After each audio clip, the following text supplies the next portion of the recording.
എല്ലാവർക്കും എൻ്റെ കൃഷ്ണാമൃതം ചാനലിലേക്ക് സ്വാഗതം. ഇന്ന് ഞാൻ കാണിക്കാൻ പോകുന്നത് പച്ചക്കപ്പ കൊണ്ട് ഒരു പുട്ടുണ്ടാക്കാൻ പോയ കേട്ടോ. പച്ചക്കപ്പയും റവയും വെച്ച് ഒരു പുട്ട്.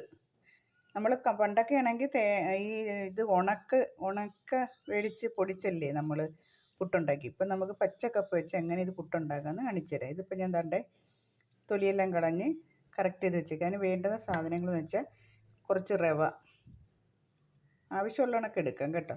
കുറച്ച് റവ, പോപ്കോൺ അത് പുഴുങ്ങി വേവിച്ചത്, കുറച്ച് തേങ്ങ, ആവശ്യത്തിനുള്ള ഉപ്പ്, പിന്നെ കുറച്ച് ഇളം ചൂടിലെ വെള്ളവും. ഇത്രയും മാത്രമേ ഞാൻ എടുത്തേക്കുന്നത്.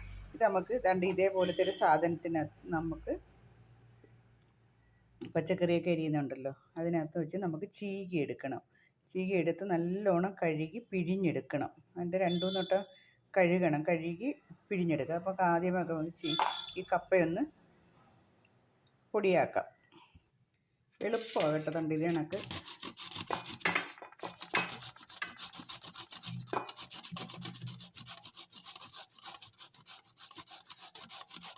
ഇങ്ങനെ ആക്കിയാൽ മാത്രം മതി. ചീകി എടുക്കുമ്പോൾ നമുക്ക് നൈസായിട്ട് കിട്ടും.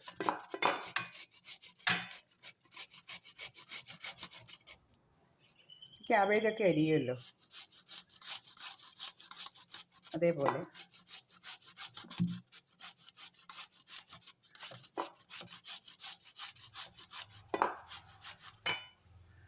ഇത് കണ്ട ഇതേ കണക്കിരിക്കും. ഇതണക്ക് നമുക്ക് എല്ലാം ഒന്ന് ചീകി എടുക്കാം. കപ്പയെല്ലാം നല്ല പൊടിയായിട്ട് ഞാൻ ചീകി എടുത്തിട്ടുണ്ട്. ഇതൊന്ന് നമുക്ക് പിഴിഞ്ഞെടുക്കണം. കുറച്ച് പാല് കളയണം. ഇങ്ങനെ പിഴിഞ്ഞ് കുറച്ച് പാലങ്ങ് കളയണം. കണ്ടില്ലേ? അല്ലെങ്കിൽ നല്ല വൃത്തിയായിട്ട് കഴുകിയെടുക്കണം. കുറച്ച് പിഴിഞ്ഞ് പാല് കളഞ്ഞാൽ അത്രയും നല്ലതാവും. പൊടിക്കേണ്ട ആവശ്യം വരുന്നില്ല. കണ്ടില്ലേ? ചീനിയുടെ കുറച്ച് ഈ പാല് പിഴിഞ്ഞ് കളയണം. നമുക്കിതെല്ലാം ഒന്ന് പിഴിഞ്ഞെടുക്കാം.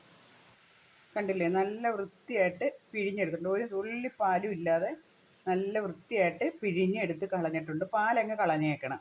അത്രയും കട്ട അതങ്ങ് കളഞ്ഞേക്കണം. ഇത് നല്ല പഞ്ഞി കണക്കിരിക്കും. പിന്നെ അതിനകത്ത് നമുക്ക് റവ ഇടാം.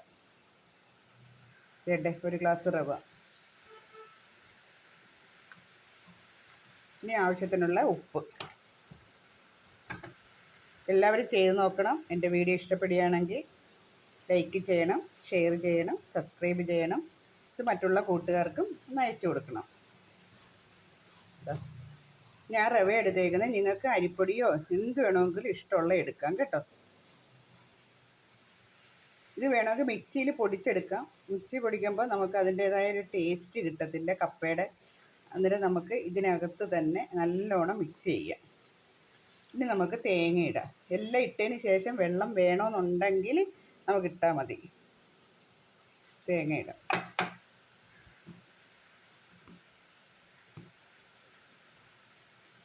കണ്ടില്ലേ?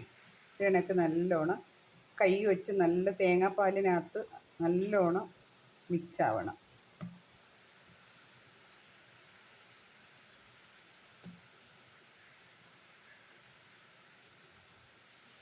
ഇതിൻ്റെ കൂടെ നമ്മളൊരു ശകലം മഞ്ഞൾപ്പൊടി ചേർക്കും കേട്ടോ. വിഷാംശമൊക്കെ പോകാൻ വേണ്ടിയാണ് ഈ മഞ്ഞൾപ്പൊടി. നമുക്ക് ഈ കപ്പ ആയതുകൊണ്ട് കേട്ടോ. കുറച്ച് മഞ്ഞൾപ്പൊടി.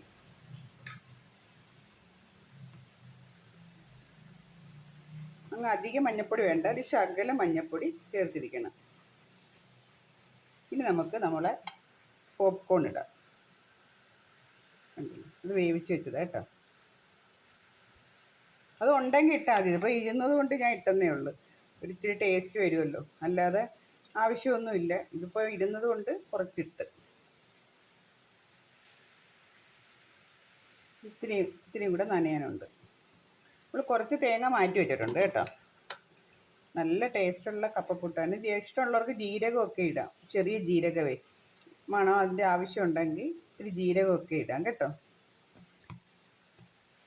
ഇനി ഒരു ശകല തിളപ്പിച്ചാറിയ വെള്ളം ഒന്ന് കുടഞ്ഞു കൊടുത്താൽ മാത്രം മതി. റവ ആയതുകൊണ്ട് പെട്ടെന്നത് കുതിർന്നു പോകും.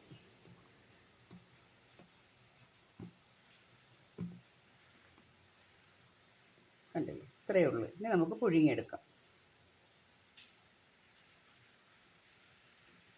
നമ്മൾ വെള്ളം കുക്കറിനകത്ത് ചിരട്ടപ്പുട്ടാണ് ഞാൻ ഉണ്ടാക്കുന്നത്. അപ്പോൾ ചൂടാകുമ്പോഴത്തേക്ക് ഇതൊന്ന് കുതിർന്ന് വരികയും ചെയ്യും. അപ്പോഴത്തേക്ക് ഞാൻ വെള്ളം വയ്ക്കാം. നമ്മളെ കപ്പപ്പുട്ട് നമുക്ക് പുഴുങ്ങിയെടുക്കാം. ഇത് കണ്ടോ, ഈ ചിരട്ട ഞാൻ തന്നെ ശരിയാക്കി എടുത്തതാണ് കേട്ടോ. നമ്മൾ ഈ ഹോളിടുമ്പം കത്തി വെച്ച് ഇങ്ങനെ ഒന്ന് റൗണ്ട് ഇച്ചിരി കൂടെ ഒന്ന് വലുതാക്കിയാൽ മതി കേട്ടോ. കണ്ടില്ലേ? നമുക്ക് തേങ്ങ വയ്ക്കാം. തേങ്ങ വെച്ചിട്ട് ഇത് വാരി വയ്ക്കാം. നമ്മൾ തേങ്ങയൊക്കെ ഇട്ടതായതുകൊണ്ട് നല്ലവണ്ണം ഇരിക്കുകയാണേ.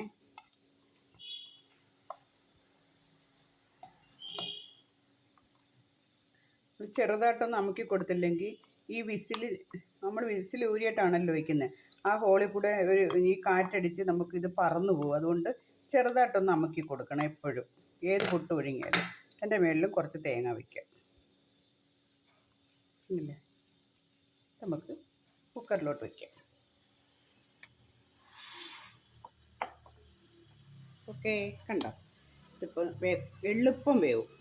നമുക്ക് വെന്തിട്ട് കാണിച്ചു തരാം കേട്ടോ. നേരത്തെ ഒരു കറ്റാർവാഴ കാണിച്ചായിരുന്നല്ലോ, മണ്ണില്ലാതെ കറ്റാർവാഴ എങ്ങനെ നടാമെന്ന്. കണ്ടില്ലേ, എൻ്റെ അടുക്കളയിൽ ഇരിക്കും ഈ കറ്റാർവാഴ. എന്തോരം വളർന്നിട്ടുണ്ടോ നോക്കേ. ഞാൻ ഒരു തുള്ളി വെള്ളം 2-3 ദിവസം കൂടുമ്പോൾ ഇതിൻ്റെ ഇതളിലൊന്ന് എടുക്കും, അല്ലെങ്കിൽ ഇതിൻ്റെ നടുക്കൊന്ന് ഒഴിച്ചു കൊടുക്കും. എന്തോരം വളർന്നെന്ന് നോക്കേ. കണ്ടില്ലേ, എല്ലാവരും ഇത് ചെയ്ത് നോക്കണം. കാണാനൊരു ഭംഗിയുണ്ട്. നമുക്ക് വീട്ടിനകത്ത് നമുക്ക് ആവശ്യത്തിന് കട്ട് ചെയ്ത് എടുക്കുകയും ചെയ്യാം. കണ്ടില്ലേ, എന്തോരം കനം വെച്ച് നിൽക്കുന്നു നോക്കേ. ഇതേപോലെ എല്ലാവരും ഒന്ന് ചെയ്ത് നോക്കണം കേട്ടോ. ഓക്കെ, ഇതേ നമ്മുടെ കപ്പപ്പുട്ടെല്ലാം നല്ല റെഡി ആയിട്ടുണ്ട്. ഇനി നമുക്ക് ആവിയെല്ലാം വന്ന് നല്ലോണം വെന്തിട്ടുണ്ട്. ഇനി നമുക്ക് ഇതെടുക്കാം.